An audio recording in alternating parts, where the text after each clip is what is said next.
Amen. Gloire à Dieu. Bien-aimé, que le Seigneur te bénisse. Alors, nous nous retrouvons encore aujourd'hui, par la grâce de Dieu. Nous nous retrouvons ce matin, pour certains, l'après-midi pour d'autres, le soir pour certains autres. Toujours est-il que le Seigneur nous fait grâce de nous retrouver donc par le canal des réseaux sociaux, vu la situation que nous vivons aujourd'hui. Mais cette situation n'est pas à la mort. Amen. Cette situation n'est pas afin que tu périsses, mais cette situation, elle est afin que la gloire de Dieu soit manifestée dans ta vie. Amen. Gloire à Dieu. Amen. Alors, nous allons continuer sur le sujet que nous avons commencé à partager la dernière fois, qui est la piété. Mais avant, je voudrais que tu puisses baisser la tête un instant, rendre grâce à Dieu, lui donner toute la gloire. Donne-lui ton adoration encore, car il le mérite, dans le nom de Jésus. Père, au nom de Jésus, nous voulons te dire merci encore. Merci pour l'occasion que tu nous donnes de nous retrouver. Merci, Seigneur. Là où 2 ou 3 sont assemblés, nous sommes assemblés à travers ce canal pour te dire merci, pour te rendre grâce, pour bénir ta sainteté, ta divinité, ta royauté, toi qui as nul semblable dans les cieux et sur la terre. Père céleste, au nom de Jésus, nous sommes là et nous nous recommandons à ta grâce. Que ton nom soit glorifié. Merci pour ta parole, Jésus. Ta parole est la vérité. Ta parole éclaire tout homme. Que ta parole éclaire quelqu'un ce matin. Que ta parole éclaire quelqu'un ce soir. Que ta parole éclaire quelqu'un en ce moment même. Fais-nous du bien, Seigneur. Oh Dieu, Glorifie mon âme te bénit, mon âme te loue. Que ton nom soit glorifié. Tu es le potier. Merci, Seigneur. Tu es le potier et je suis l'argile. Formé par tes mains, oh tes mains agiles. Tu fais de moi, oh Seigneur, un vase d'honneur. Gloire à Dieu Père, merci encore pour ta parole, Saint-Esprit. Prends le contrôle, dirige toutes choses. Au nom de Jésus. Amen. Amen. Gloire à Dieu. Amen. Donc nous avons commencé à parler de notre sujet qui nous tient à cœur en ce moment. La piété. Et nous avons vu dans 1 Timothée chapitre 4, 1 Timothée chapitre 4 versets 8 à 9. Nous allons prendre le verset 8. Paul dit à Timothée, exerce-toi à la piété, car l'exercice corporel est utile à peu de choses, tandis que la piété est utile à tout. Alléluia. Amen. Il dit, exerce-toi à la piété. Et nous avons vu que la piété, c'est le fait de s'attacher fortement à Dieu et d'aimer Dieu de tout son cœur, de toute son âme, de toute sa pensée, de tous ses sentiments. Alléluia. Amen. De tout son être. Et nous avons dit la dernière fois que ce n'est pas chose facile par les temps qui courent. Donc Paul rappelle à son fils Timothée qu'effectivement, comme les choses sont difficiles, les temps sont difficiles, il faut s'exercer, pratiquer régulièrement, constamment, le fait de s'attacher à Dieu, le fait d'aimer Dieu, le fait de pratiquer les choses spirituelles. Alléluia. Amen. Et il dit, exerce-toi à la piété. Il dit, l'exercice corporel est utile à peu de choses. Ça veut dire que Timothée sûrement aimait faire du sport. Comme beaucoup d'enfants de Dieu, nous aimons faire du sport, nous pratiquons le sport, ce n'est pas une mauvaise chose. Alléluia, le sport est une bonne chose aussi. Mais il dit que le sport, il dit l'exercice corporel, ce qui peut avoir un impact sur la chair, sur le corps, est utile en fait à peu de choses. C'est utile à peu de choses. Mais il dit que la piété, l'exercice de la piété est utile à tout. Amen. For everything. C'est utile à tout. Alléluia. Amen. Donc, pratiquer la piété est une chose primordiale, est une chose très importante, est une chose qui va même couvrir les besoins que ton corps peut exprimer, peut avoir. Parce qu'il dit que la piété est utile à tout. Donc c'est utile même pour combler les besoins corporels. C'est-à-dire que ce que l'exercice corporel peut t'apporter, la piété aussi peut t'apporter ça. Amen. Alléluia. Amen. La piété peut t'apporter ça. Et nous allons le démontrer par la parole de Dieu. Alléluia. Amen. Mais aujourd'hui, avec les loisirs, avec la télévision, les réseaux sociaux, le sport, les visites, les promenades, le cinéma, etc., etc., et il est difficile d'avoir une vie de piété avec toutes ces choses qui nous entourent. On en a parlé un peu la dernière fois. Mais il dit que la piété est utile à tout. Alors que tout ce qui nous entoure, en fait, n'est pas utile à grand chose. Si ce n'est qu'à satisfaire la chair. Mais la Bible dit que la chair ne sert de rien. La chair, en fait, ne sert à rien. Mais aujourd'hui, les gens ont tendance à se satisfaire de ce que peut leur apporter l'exercice corporel, de ce que peut apporter les loisirs, etc. J'ai un cousin, gloire à Dieu, qui avait l'habitude de pratiquer l'exercice corporel, de faire la musculation à un haut niveau. Aujourd'hui, sa vie a changé, Dieu l'a touché, c'est un homme de Dieu. Amen. Mais à l'époque, quand nous étions dans le monde, il pratiquait ça, il soulevait les poids, et il avait la gonflette, et sa poitrine était devenue énorme, ses muscles étaient vraiment, il était fier de ça. Et à tel point que quand on sortait, il était obligé d'adapter, il payait les habits qui vraiment le serraient et tout ça, et qui mettaient en valeur justement toute cette musculation qu'il avait pu développer. Et vraiment, c'était sa gloire. Alléluia. Amen. Et Jésus est venu dans sa vie. Amen. Jésus est entré dans sa vie. Amen. Il a été touché. Et il s'est aperçu.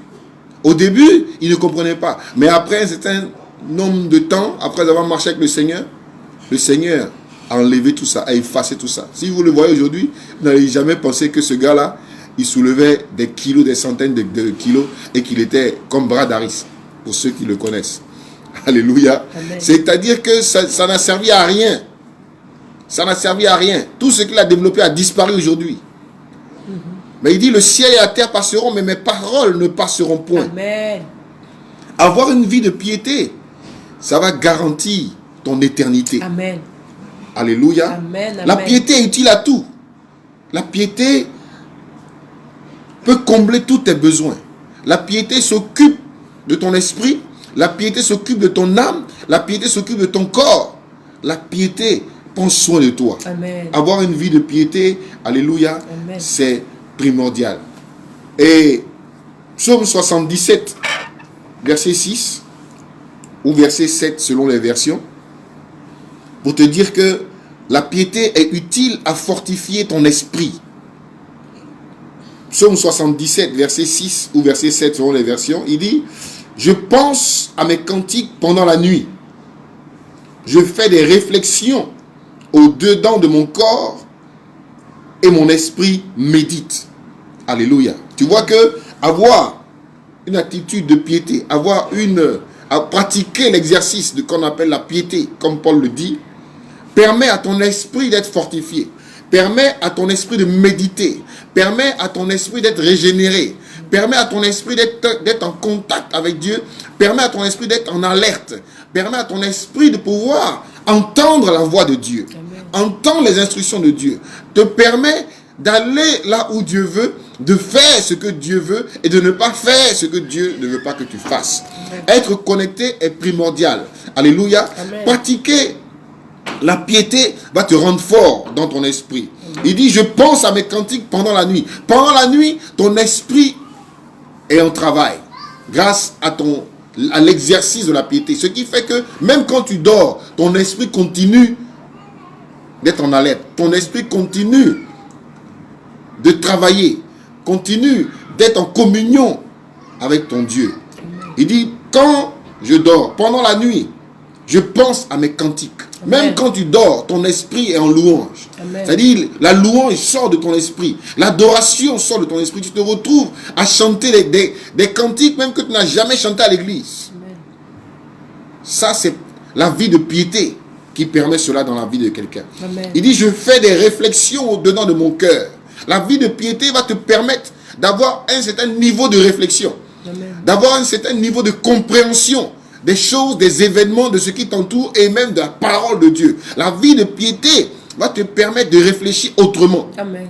Et d'avoir un certain niveau de révélation, de compréhension. Il dit c'est la révélation de ta parole qui est claire. Alléluia. Amen. Tu vas être éclairé par la vie de piété. Ton esprit va méditer.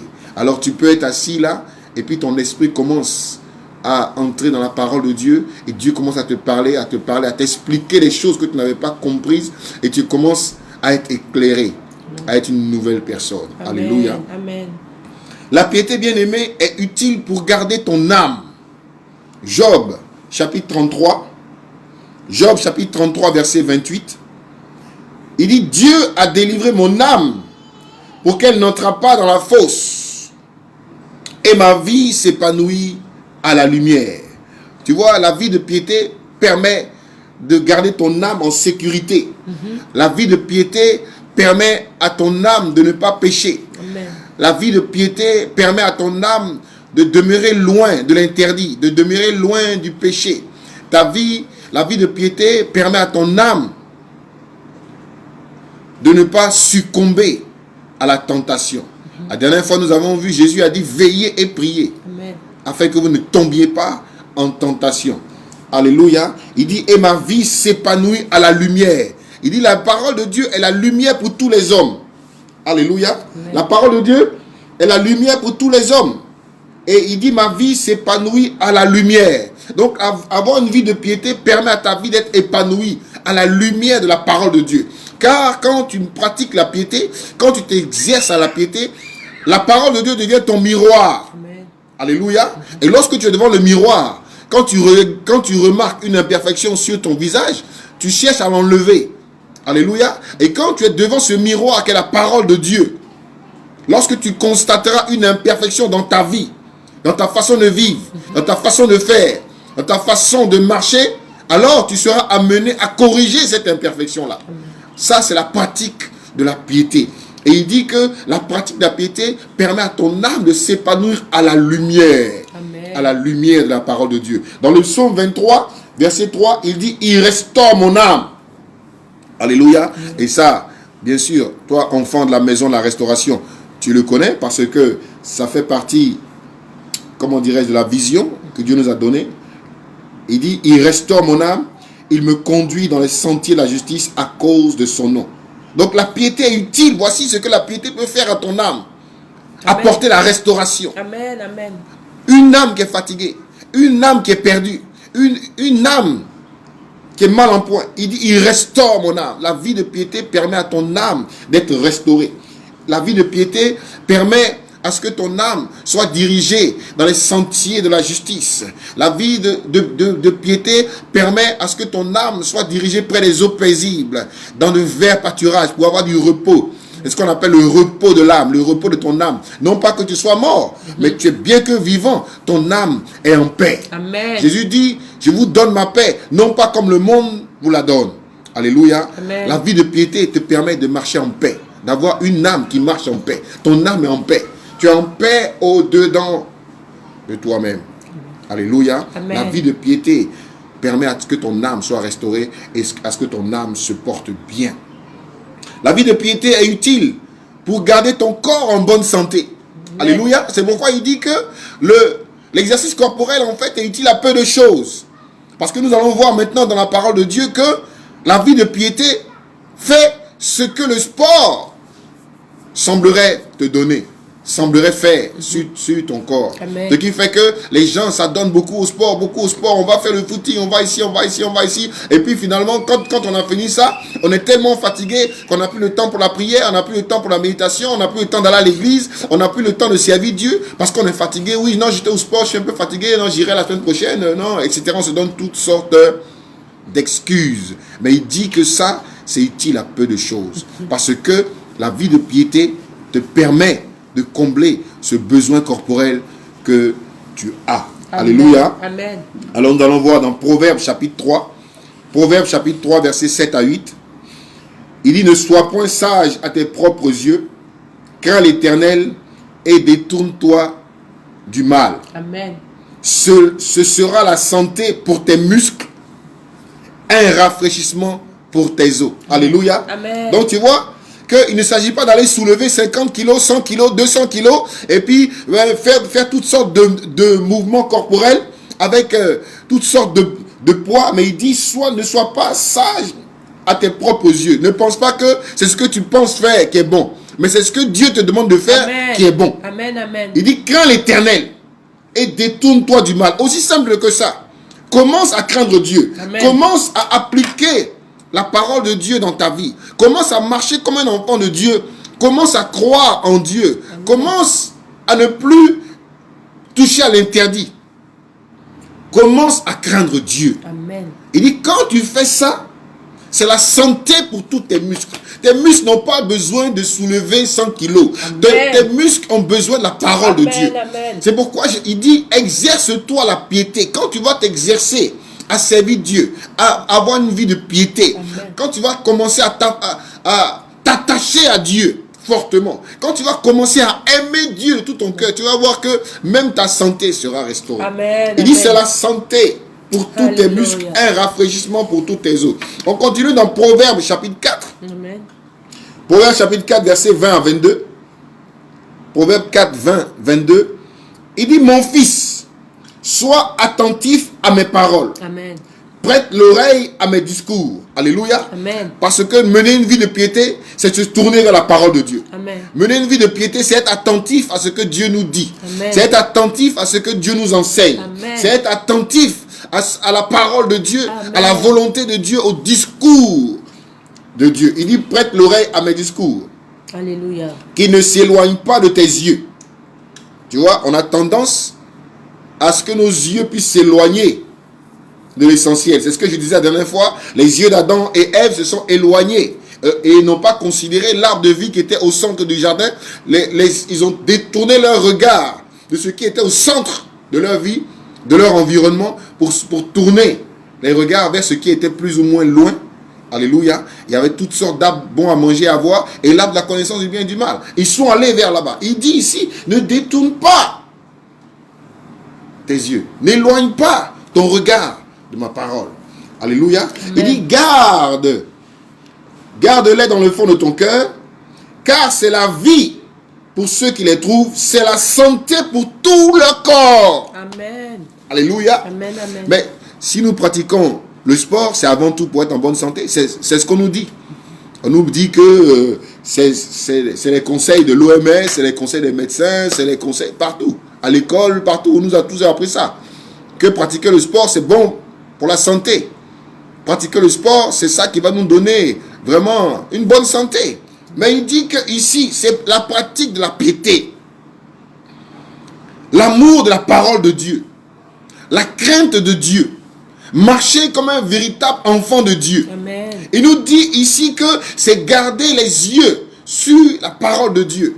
Stay focus. Alléluia. Amen. Il dit garder les yeux. Garder la parole dans votre cœur. Il dit c'est ça qui nous donne la vie et c'est ça qui donne la santé à tout le corps. Amen, pas amen. une partie du corps, mais à tout le corps, de la amen. Tête jusqu'aux pieds. Amen. La parole de Dieu est capable de te maintenir en bonne santé. Amen. Alléluia. C'est pourquoi il dit que l'exercice corporel est utile à peu de choses, mais la piété est utile à tout. Amen. Couvre les besoins de ton esprit, couvre les besoins de ton âme, couvre les besoins corporels et physiques. Alléluia. Amen. Oh, Dieu est merveilleux, bien-aimé. Alléluia. Et vraiment, nous lui donnons toute la gloire. Amen. Alléluia. Amen, amen. Et nous continuons. Paul dit à Timothée, exerce-toi la piété. Mais il continue à expliquer quelque chose concernant la piété en disant, dans 2 Timothée chapitre 3, verset 5, 2 Timothée chapitre 3, verset 5, il dit que certains ont l'apparence de la piété, mais renient ce qui en fait la force. Il y a des gens, quand tu les vois, apparemment ils paraissent pieux. Ils paraissent sérieux dans leur marche avec le Seigneur. Ils sont même souvent impressionnants. Mais ça n'est que la forme. Dans le fond, il n'y a rien. Alléluia. Amen. Beaucoup font comme s'ils sont pieux. Beaucoup font comme s'ils craignent Dieu. Beaucoup font comme s'ils ont l'amour de Dieu dans leur cœur. Beaucoup font comme s'ils sont attachés à Dieu. Beaucoup font semblant. Ils ont un vêtement de piété. Mais en fait, au fond, il n'y a rien. Au fond, c'est nul et zéro. Alléluia. Beaucoup parlent. Beaucoup s'érigent en donneurs de conseils, en conseillers spirituels. Mais en fait, au fond, il n'y a rien. Aucun fondement solide. Alléluia. Amen. Parce que Paul dit qu'en fait, ils ont renié ce qui fait la force de la piété. Ils ont renié ce qui fait la force de la piété. Alléluia. Amen. Ils n'ont que l'habit. Mais en fait, si tu enlèves l'habit, tu verras leur nudité. Leur nudité spirituelle. Alléluia. Amen. Et ce qui fait la force de la piété dans la vie d'une personne, c'est la façon dont cette personne s'attache à Dieu. Amen. C'est la façon dont cette personne craint Dieu. Amen. C'est la façon dont cette personne aime Dieu. Amen. C'est la façon dont cette personne s'engage pour l'œuvre de Dieu. C'est la façon dont cette personne vit pour Dieu. Quel est le témoignage de cette personne? Amen. Alléluia. Amen. Mon ami, le témoignage va parler pour toi. Amen. La façon dont tu es engagé pour Dieu va parler pour toi. Amen. La façon dont tu aimes Dieu, la façon dont tu es attaché à Dieu, c'est ce qui va faire la force de la piété dans ta vie. Amen. Amen. Ce n'est pas une affaire de faire semblant. Ce n'est pas une affaire de parler beaucoup, de se faire voir, de s'exposer, etc. Non, ce n'est pas ça. Parce que on peut faire semblant, mais Dieu, il sait qui est qui. Amen. Dieu voit dans mon cœur, Dieu voit dans ton cœur. Dieu sait qui est qui. Alléluia. Amen. Mais je te dis, ce qui fait la force de la piété dans la vie d'une personne, c'est ça. Ce qui fait la force de la piété dans la vie d'une personne, c'est d'avoir une réelle intimité avec Dieu. Amen. Amen. Alléluia. Amen. Ce n'est pas venir parler, prier devant les gens, machin, tout ça c'est la blague, mon ami. Il n'y en a qu'à se dire la vérité. Amen. Tu sais, Jésus dit, quand vous priez, allez dans le secret. C'est dans le secret de ta chambre que Dieu va te trouver là-bas et vous allez parler. Tu vas prier là-bas. Et puis tu ressors. Personne ne sait que tu as prié. Amen. Mais tu es allé dans le secret, dans la chambre haute. Alléluia. C'est ça qui fait la force de la piété. C'est pas venir s'exposer et puis prier devant les gens. Non, ça c'est l'habit. Ça c'est l'habit de la piété. Mais qu'est-ce que tu fais derrière? Dieu sait. Nous on ne sait pas, mais Dieu sait. Amen. Alléluia. Amen. Ce qui fait la force de la piété, c'est d'avoir une véritable vie de prière. Tu sais, Amen. aujourd'hui, beaucoup d'églises dans certains pays sont fermées. Alléluia. Amen. La preuve, toi et moi, nous nous voyons à travers les réseaux sociaux. Mais ce qui fait la force de la piété aussi, c'est d'avoir une vie de prière. Amen. Une vie de prière dans l'intimité du Seigneur. Mais si tu ne pries pas quand on est à l'église, tu ne pries pas quand on est en groupe, à la maison, je doute que tu puisses prier. Avoir une vie de prière, c'est d'avoir ça dans sa coutume spirituelle. Amen. Qu'il pleuve, qu'il vente, Amen. qu'il neige ou quoi, tu sais que tu as ton rendez-vous avec Dieu. Amen. Tu sais que la prière, c'est ce qui alimente ton moteur spirituel, ton esprit. Alléluia. Tu ne blagues pas avec la prière. Tu n'as pas besoin qu'on te réveille. Tu sais que quand l'heure de la prière arrive, tu vas à la prière. La Bible dit qu'à l'heure de la prière, Pierre et Jean montaient au temple. Amen. Amen. On ne les a pas appelés. Il n'y avait pas de portable. Mais ils savaient que quand l'heure de la prière est arrivée, ils savaient où ils devaient se trouver. Amen. Où est-ce que tu te trouves quand l'heure de la prière arrive? Alléluia. Qu'es-tu en train de faire quand l'heure de la prière arrive? Quelle est ton activité quand l'heure de la prière arrive? Parce que souvent, quand l'heure de la prière arrive, tu es en train de dormir. Le sommeil est doux. Le sommeil est profond. Et l'heure de la prière arrive, ton réveil sonne. Mais c'est là où tu tires encore le drap. Tu éteins le réveil, puis tu jettes le portable là-bas, et puis tu te tournes encore parce que le sommeil est trop doux. Quand l'heure de la prière arrive, que fais-tu? C'est ça. Exerce-toi à la piété. Amen. Alléluia. Nous avons une petite coupure d'électricité. C'est pourquoi c'est revenu. Dieu merci. Gloire à Dieu. Amen. Alléluia. Donc l'exercice de la piété, mon ami, ça passe aussi par avoir une vie de prière sérieuse et profonde. Gloire à Dieu. Amen. Gloire à Dieu. Amen. Alléluia. Amen. Amen. Et il dit, dans la Bible, il nous dit prier sans cesse. Amen. Sans cesse. Ça nous ramène à l'exercice de la piété. Priez sans cesse. Exercez-vous sans cesse à la prière. Exercez-vous. Parce que nous avons besoin dans ces temps que nous courons, que nous vivons. Mon ami, nous avons besoin de nous exercer à la prière. Amen, parce amen. que le combat est sérieux. Amen. Les forces des ténèbres sont sorties en masse de l'enfer pour prendre possession des lieux sur la terre. C'est pourquoi, vous voyez, cette maladie qu'on appelle le coronavirus, ça, c'est en train de se répandre, C'est les démons qui se répandent. C'est les démons qui vont prendre place de gauche à droite dans tous les pays. Les principautés, les dominations, les esprits méchants, les princes de ce monde de ténèbres, etc. Chacun connaît son rang, chacun connaît sa position, chacun sait où il doit aller. Donc ils sont sortis depuis la Chine là-bas, et puis hop, on les sont en train de se répandre, de se répandre sur la terre. Prendre place. Mon ami, le combat est sérieux. Il dit, nous n'avons pas à lutter contre la chair et le sang, Amen. mais contre les principautés, Alléluia. les dominations, les princes de ce monde, les esprits méchants Alléluia. dans les lieux célestes. Amen. Et ça, si tu n'as pas une vie de prière, tu es mal barré. Tu es mal barré. Parce qu'il y a des moments qui vont arriver. Mon ami, si tu n'es pas un homme, une femme de prière, alors là, tu ne pourras pas t'en sortir.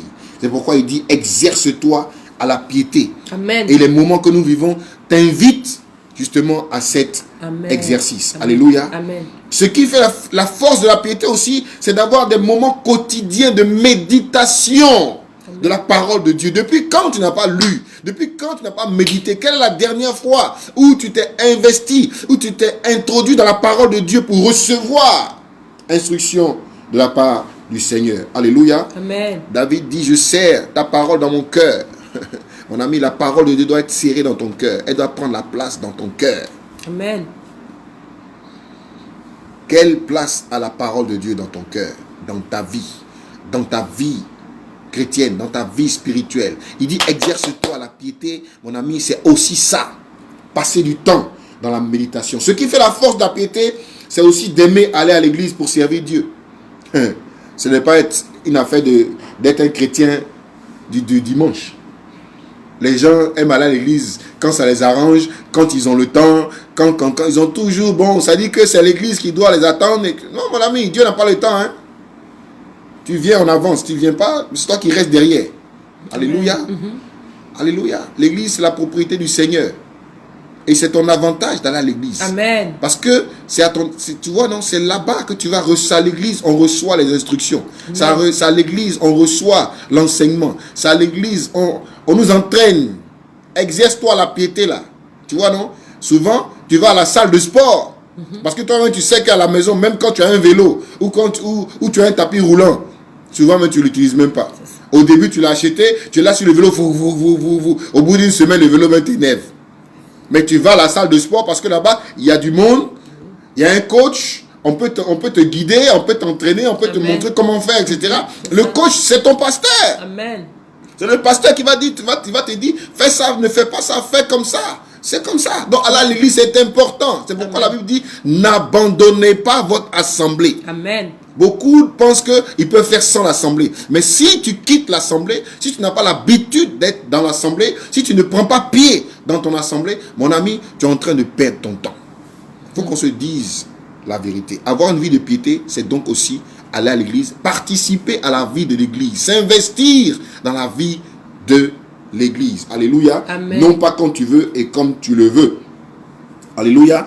David, il dit, le zèle de ta maison me dévore. Nous devons être dévorés par le zèle de la maison de Dieu pour l'œuvre de Dieu. Amen. Ce qui fait aussi la force de la piété, c'est la sincérité de notre relation avec Dieu. Amen. Mais arrêtons de faire semblant.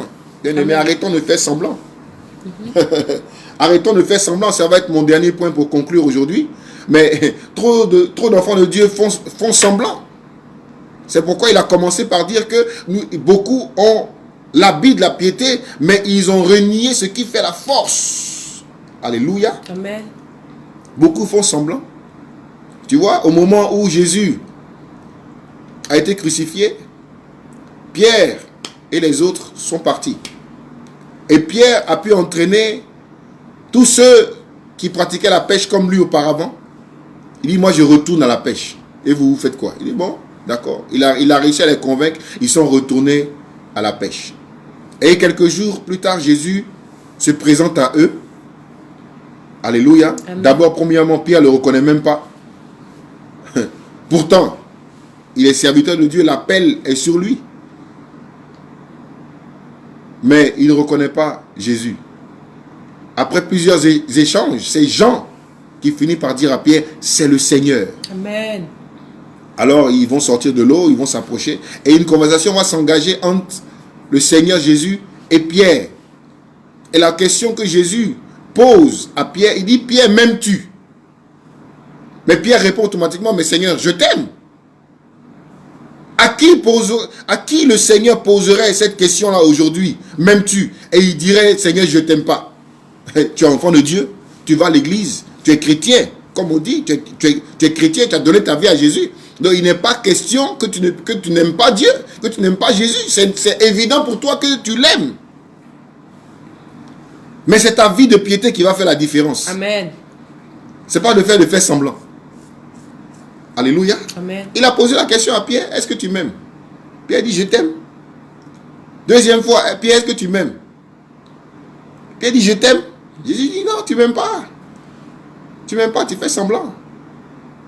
Si tu m'aimais là, tu n'allais pas être là où tu te trouves actuellement. Si tu m'aimais là, tu n'allais pas être en train de faire ce que tu es en train de faire actuellement. Si tu m'aimais là, tu allais t'occuper de mes brebis. Amen. Alléluia. Amen. Tu allais faire ce pourquoi je t'ai appelé. Amen. Réellement. Tu n'allais pas faire semblant. Alléluia. Les gens font semblant. Les gens font semblant. Ce qui fait que des années après, Pierre s'est retrouvé dans une situation compromettante. Paul vient le trouver dans la ville, tu vois, et Pierre avait une attitude avec les païens. Quand il n'y a pas de frère en Christ, il avait une certaine attitude là de légèreté. Il se permettait certaines choses. Et quand Paul est venu le trouver dedans, il a voulu se retirer pour se cacher, pour faire comme si il n'est pas avec eux. Mais Paul lui a dit clairement: mon frère, c'est pas comme ça on fait. Qu'il y ait des frères en Christ ou qu'il n'y ait pas de frères en Christ pour te voir, il faut marcher comme un véritable chrétien. Amen. Parce que même si les gens ne savent pas ou les gens ne te voient pas toujours, mais Dieu te voit. Amen. Il dit, Paul lui a dit clairement au pasteur principal de la première église, il lui a dit: papa, c'est pas comme ça on fait. Pierre, si le Seigneur veut te trouver dedans là, c'est pas bon. Comment tu te caches avec les païens pour avoir certaines attitudes, et puis quand tu es avec les frères, tu fais semblant, non, mais c'est pas bon. Arrêtons de faire semblant. Amen. Quand on va à l'église, tout le monde est beau, tout le monde est sage. C'est comme s'il n'y a pas un péché au milieu de nous. Alléluia. Mais mon ami, il ne faut pas qu'on se blague. Le Seigneur nous connaît, nous tous. C'est vrai. Amen. Et c'est la vie de piété qui va nous régler.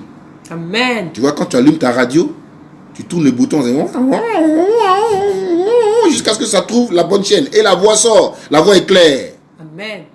La vie de piété va régler ta vie spirituelle. Amen, amen. La vie de piété va régler ta communion avec le Seigneur. Amen. La vie de piété va régler ta position spirituelle pour ton salut, Amen. pour ton éternité. Amen. Il est temps de s'exercer, bien-aimé, à la piété. Amen. Prends soin de ta vie spirituelle. Prends soin de ta vie spirituelle. Amen. Tourne-toi de tout cœur vers le Seigneur. Alléluia. Alléluia. Amen. Que Dieu te bénisse. Amen. Alors tu vas baisser la tête et nous allons prier pour que Dieu puisse nous aider. Amen. Alléluia. Amen. Père Céleste, au nom de Jésus, nous voulons te dire merci. Ce n'est ni par la puissance ni par la force, mais par ton esprit. Nous prions que par ton esprit que tu nous as donné, le Saint-Esprit, nous puissions nous exercer réellement à la piété. Nous puissions nous focaliser sur Jésus, sur la parole. Nous puissions être éclairés, que nos esprits soient fortifiés, que nos âmes soient en paix. Amen. Et que nos corps soient en bonne santé. Amen. Par la pratique de la piété. Que nous soyons des modèles, des exemples, et que l'on puisse donner gloire à ton Saint-Nom à cause de la vie que tu nous donnes. Amen. Oh Dieu, que ton nom soit loué, que ton nom soit glorifié. Merci Père. Merci, au nom de Jésus. Amen. Amen. Alors que Dieu te bénisse. Nous allons terminer ce sujet sur la piété dans un troisième message, dans une troisième partie. Alors nous prenons rendez-vous pour la prochaine fois. Peuple de la maison de la restauration, que la bonne main de notre Dieu soit sur vous. Que Dieu te bénisse. Amen. Amen.